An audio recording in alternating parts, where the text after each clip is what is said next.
The World Cup started last week, and on Monday, I hosted a watch party at my house.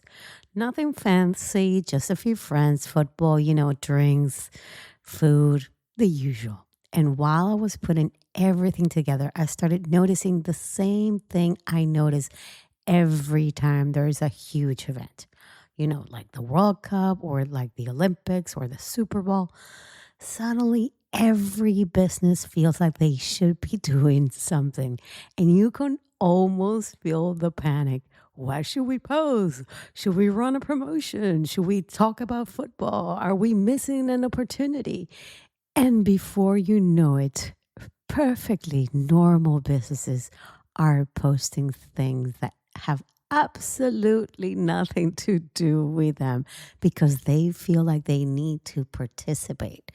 Now, before I go any further, I love football, and that is a fact. And I will be watching as much of this football cup as possible. The time difference is a nightmare, but I will try and make it work. Spain, France, and if Italy had actually qualified, my life would be a lot simpler and easier right now. So, what I'm saying is not anti World Cup. What I'm questioning is whether every business needs a World Cup campaign because I don't think they do. I think they need a World Cup angle. And those are the two very different things. A campaign usually starts with, how do we make this about us? And the angle starts, how does this naturally fit with what we already do? That's where most businesses get it wrong. And they force themselves into the conversation instead of finding a connection that already exists. Hey, I'm Veronica De Polo, and I help service business owners turn their words into leads and stay visible to the people they want to attract. Each week, I talk about how to promote your business with words humans use, not machines, so you get found and chosen faster. Welcome to the Branding Momentum Podcast. Now, okay, let me show you what I mean. If you own a restaurant, this is extremely easy, but don't go the usual way that we usually would go. You already have food, you already have drinks, you already have people gathering. So lean into it. Create a yellow card margarita or a red card sangria or an extra time happy hour. For example, do like a Spain versus Spain menu battle. Give people a reason to talk about it. Now, let's say that you are a hotel. Don't suddenly become the football commentator. Become useful. Put together a little nice guide to the very best places nearby your hotel where people can actually go and watch, or partner with a local restaurant that you love, that people love to go there. Create a viewing package. Why not? Do something that actually fits the experience people are already having. Now, here's what it gets really interesting, and I love to share this with you because service businesses usually think that these moments don't apply to them, and I completely disagree. Let's say you are a consultant. You could run a You can never have too many tools. Shop DeWalt deals at Lowe's. Get a free Select DeWalt 20-volt max power tool when you buy a Select 20-volt max 5-amp-hour battery kit. Plus, get a free additional DeWalt 20-volt max 8-amp-hour battery when you buy a DeWalt 10-inch 20-volt max dual-bevel compounded miter saw. Our best lineup is here at Lowe's. Valid through 6/24 while supplies last. Selection varies by location. prediction challenge with clients. You could create like a WhatsApp group around the tournament. You could host a watch party. You could send a weekly email about what you are seeing, not just the football, but in a decision-making kind of way, in a leadership way, with pressure. What is the pressure that they go through, these players, or the teamwork that they're doing? The point is not about football. The point is to participate, the participation. And people are already talking about the World Cup. They're already watching, they're already gathering. You are not creating more attention. What you're doing is that you're stepping into attention that already exists. So let's keep going, okay? If you're already a real estate agent, don't post a picture of a football or call it a strategy. Maybe create a guide to the best places in town to watch the World Cup. Do a prediction contest where people tell you who do they predict will win or who will get to the semifinals or the quarterfinals. Who knows? Ask people which team they love supporting. Make yourself part of the local conversation that's already happening around you. And I bet you that you have so many friends already talking about this. And if you're an interior designer, I have things for you. Maybe you can show people how you would actually set up like a viewing space where you can go and watch the game, how you would actually redecorate that space, and how would people actually would want to do that in maybe into their own little home.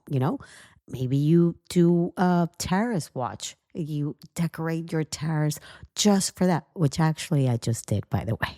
I love doing that. I move an entire table right in front of the TV, and I had all of the food in my kitchen, like a buffet styles, because you get antsy, you get, you feel that, oh my God, are they going to make it or they're not going to make it? So yeah, we need a lot of snacks. And I did actually a bruschetta bar.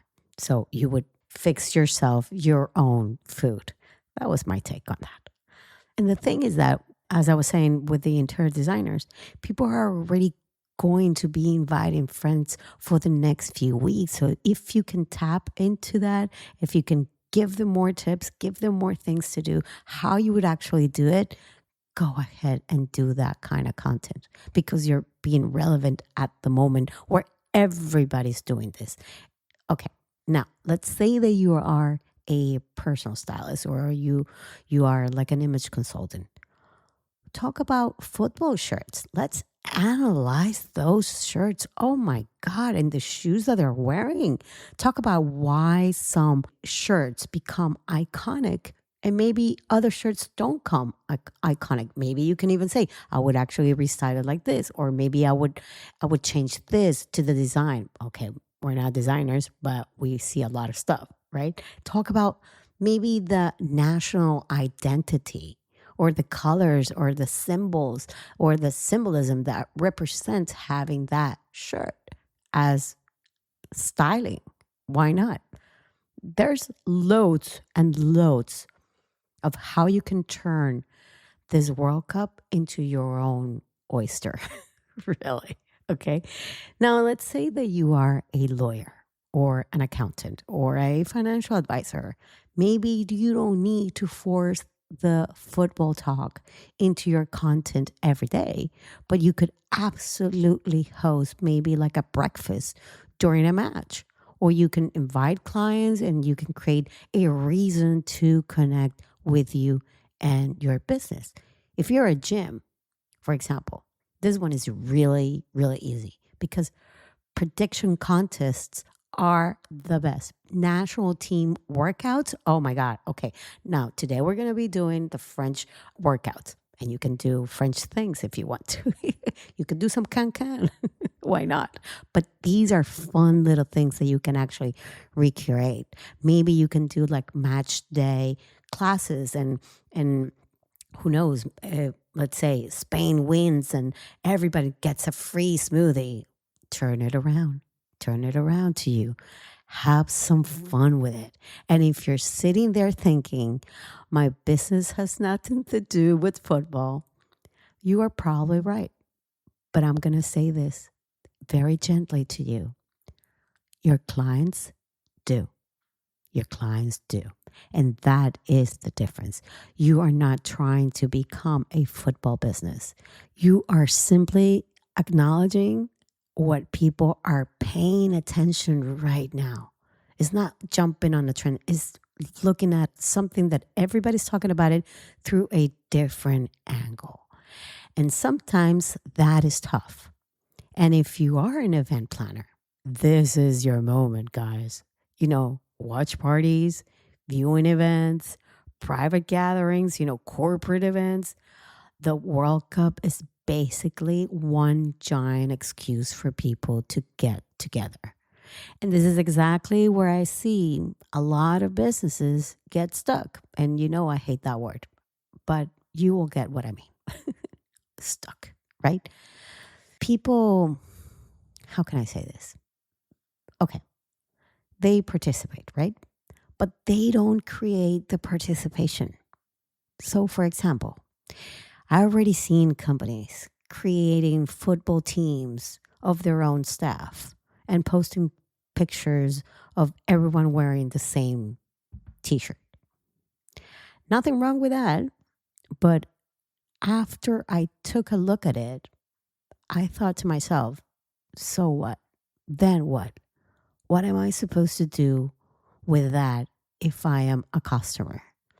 And the better question is, how can people actually join in? Can they vote? Can they predict a winner?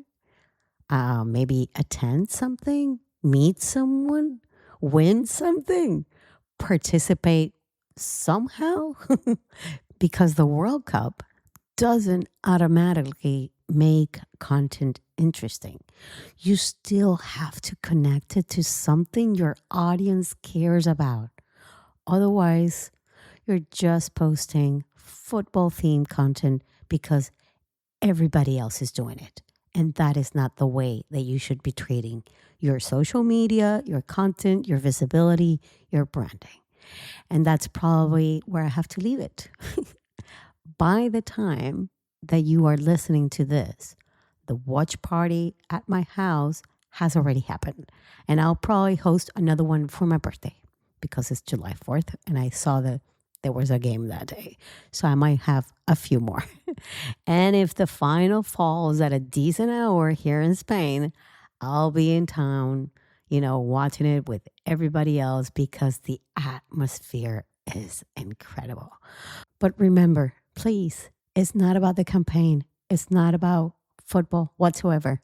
It is about the angle and the spin that you make it incredibly interesting for your customers because they're already enjoying this. So before I go, this is actually my second to last episode before I take a little break for the summer from the podcast, and make sure that you come back next Thursday because it's going to be the last one. And then I disappear for a few weeks.